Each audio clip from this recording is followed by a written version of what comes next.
આ તરફ બનાસકાંઠાના ધાનેરા અને દાંતીવાડા પંથકમાં પણ વરસાદ પડ્યો। દાંતીવાડાના કુચાવાડા સહિત આસપાસના વિસ્તારોમાં વરસાદ વરસ્યો છે।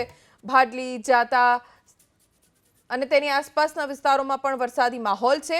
ગ્રામીણ વિસ્તારમાં વરસાદ વરસતા ખેડૂતો ખુશ છે। ધાનેરાના સોતવાડા, ફતેપુરા, માલોતરા, રામપુરા, થાવર સહિત વિસ્તારોમાં વરસાદ પડ્યો। જિલ્લામાં આજે પણ છૂટોછવાયો વરસાદ વરસી રહ્યો છે અને ઝરમર વરસાદ છે, જેના કારણે ખેડૂતો ખુશ છે, કેમ કે બાજરી, જુવાર, મગફળી સહિતના પાકને ફાયદો થશે।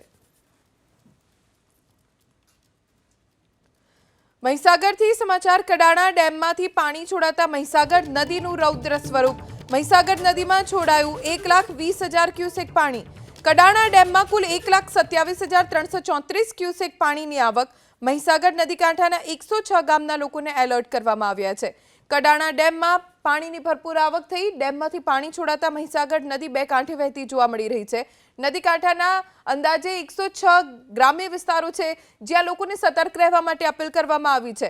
મહીસાગર નદીમાં 1,20,000 ક્યુસેક પાણી છોડાયું છે અને કડાણા ડેમમાં કુલ 1,27,334 ક્યુસેક પાણીની આવક થઈ રહી છે।